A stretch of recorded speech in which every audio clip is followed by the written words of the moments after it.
Voici sur Europe 1 la revue de presse la plus pimentée du PAF avec Natacha Polony. Bonjour. Bonjour Bruce, bonjour Julie Bonjour. et bonjour à tous. Aujourd'hui, on bat le pavé en une de vos journaux. Le Figaro contre le mariage homosexuel et l'adoption, la nouvelle démonstration de force.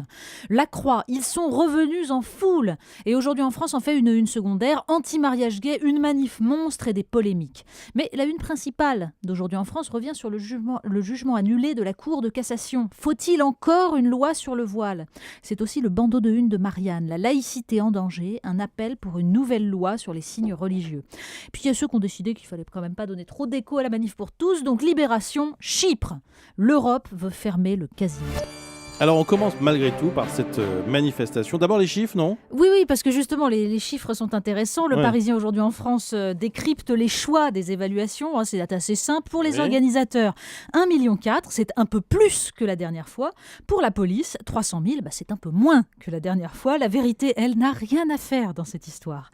Et puis, il y a les heurts. Le journal revient sur l'indignation des uns, les accusations des autres. Mais en fait, les analyses sont surtout d'ordre politique ce matin. Pour Jacques Camus, dans La République du Centre, il y a dans tout cela une forme d'exacerbation réciproque. Personne n'a convaincu personne, renchérit David Guévard dans le Courrier Picard. Chaque camp se fiche sur ses positions, celui qui gagne est celui qui a le pouvoir. C'est comme ça en démocratie parlementaire. Mais à la sortie du tunnel législatif, il reste un peuple coupé en deux. Alors Philippe Vaucan, dans le Républicain Lorrain, en appelle à la reprise en main de l'exécutif, devant la jonction opérée hier entre la résistance sociétale et le mécontentement social. Il revient à François Hollande, nous dit-il, de faire mentir la boutade du Corrézien Henri Queuille, affirmant que le parti de l'immobilisme est en marche et que rien ne pourra l'arrêter. Alors on va parler maintenant de cette législative partielle dans l'Oise et la victoire de l'UMP. Mais oui, parce qu'il y a quand même urgence à arrêter l'immobilisme. Comme le dit Marianne dans son dossier de une, maintenant il faut tout changer. Et encore, le journal n'avait donc pas les résultats de la législative partielle. Ce sont des petits papiers dans Libération ou Le Figaro, mais il faut lire celui du Parisien ce matin. Car il est le seul à oser écrire la désagréable vérité. Battus, les socialistes beauvaisiens n'ont pas appelé à un vote républicain, bien au contraire.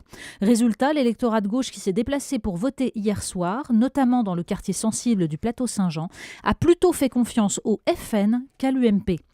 Alors il y a évidemment le curriculum vitae de Jean-François Mancel, autrefois exclu du RPR par Philippe Séguin pour s'être allié avec le FN. Dans ces conditions, l'appel au fonds républicain lancé par la direction nationale du PS avait des accents surréalistes.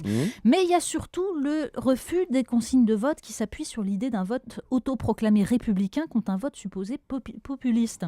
Si populiste veut dire qui parle au peuple, c'est un cadeau qu'on fait au Front National. D'ailleurs, Le Monde consacre une page à l'implantation locale du Front National.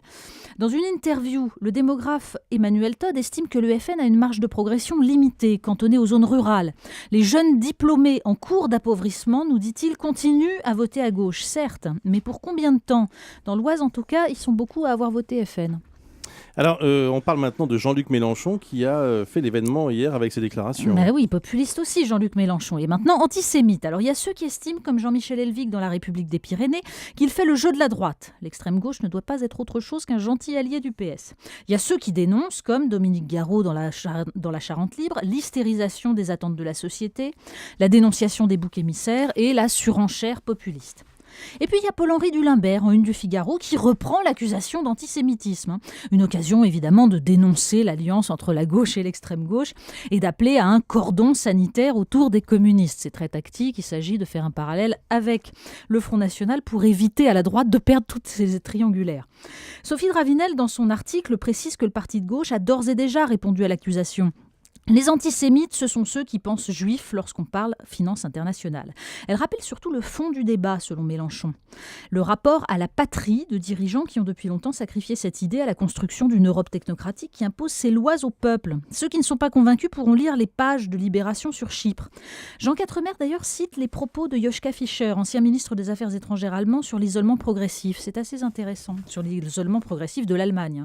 Il serait à la fois tragique et ironique qu'une Allemagne unifiée provoque pour la 3e fois, par des moyens pacifiques et les meilleures intentions du monde, la ruine de l'ordre européen. C'est très violent.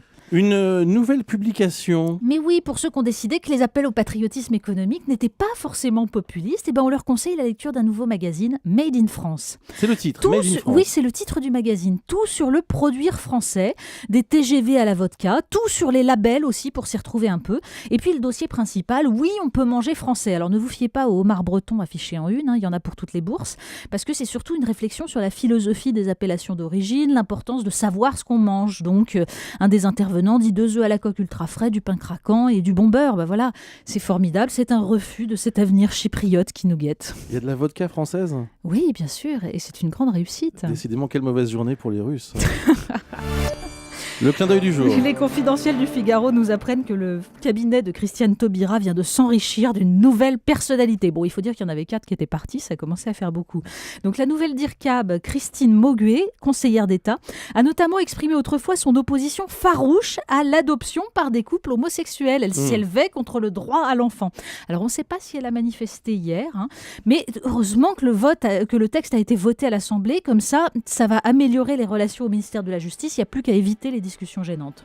Merci beaucoup Natacha Polony. Tiens, juste une précision, parce que la presse en avait beaucoup parlé la semaine dernière. Vous savez, la fin des blagues carambar, notamment le Parisien. Drame. Voilà, c'était un poisson d'avril. Un poisson d'avril, voilà, au mois c'est de mars. pas vrai. Formidable. Donc Carambar révèle ce matin que tout ça c'était pour de faux. On est tous rassurés parce que vraiment c'était la déprime. Et on s'est bien marré. Merci les gars. Ils font des poissons d'avril avant le 1er avril. C'est bientôt, ça arrive. Oui, non mais c'est comme la galette des rois qui commence en décembre. Je pensais pas que ça susciterait autant de réactions. Mais bon, écoutez. C'est dingue ça. Allez, bon, merci beaucoup d'avril Natacha. En mois d'août aussi, non ?